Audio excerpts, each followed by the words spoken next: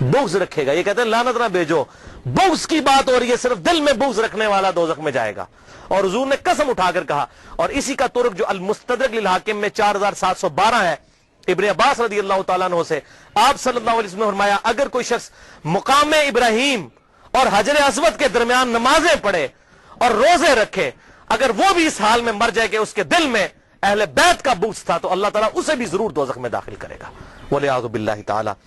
میں اپنی گفتگو کا اینڈ بخاری اور مسلم کے بنیادی راوی امام ابو حنیفہ رحمۃ اللہ علیہ کے دادا استاد ابراہیم نخعی تابعی المتوفى 96 ہجری کے اس قول پر کرتا ہوں جو صحیح سند کے ساتھ المعجم الکبیر طبرانی میں انٹرنیشنل نمبر کے مطابق 2829 نمبر ہے, جلد 3 صفحہ 112 پر ابراہیم نخعی رحمہ اللہ فرماتے ہیں, کنکلوڈنگ بات ہے, اگر بالفرض میں ان لوگوں میں شامل ہوتا کہ جنہوں نے حسین ابن علی کو قتل کیا تھا, اور قیامت والے دن اللہ تعالیٰ مجھے معاف بھی کر دیتا اور میں جنت میں بھی داخل ہو جاتا, تب بھی میں جنت میں حضور کو اپنی شکل نہ دکھا سکتا کہ حضور کہیں مجھ سے پوچھ ہی نہ لیں کہ تو دنیا میں میرے حسین کے قاتلوں میں شامل تھا.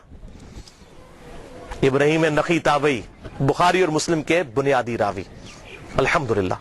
تو یہ ہمارے سلف کا فہم تھا. اس حوالے سے اللہ تعالیٰ سے دعا ہے جو حق بات میں نے کہی اللہ تعالیٰ ہمارے دلوں میں راسخ فرمائے, اگر جس بات میں میرے منہ سے کوئی غلط بات نکل گئی تو اللہ تعالیٰ ہمارے دلوں سے معاف کر دے, ہمیں کتاب و سنت کی تعلیمات پر عمل کر کے دوسرے بھائیوں تک پہنچانے کی توفیق عطا فرمائے. بھائیو یہاں پر میں آخر میں ایک اعلان کر دوں اس حوالے سے دوبارہ سے کہ میرے ریسرچ پیپر ضرور پڑھیں, پی ڈی ایف کاپی مجھ سے منگوا لیں, mirza_95@yahoo.com میرا ای میل ایڈریس ہے. یہ پی ڈی ایف کاپی اور آپ کو یہاں پر ہم سینکڑوں کی تعداد میں ہمارے پاس موجود ہیں, یہ ریسرچ پیپر آپ کو فری مل بھی جائیں گے ابھی لیکچر کے اینڈ پہ.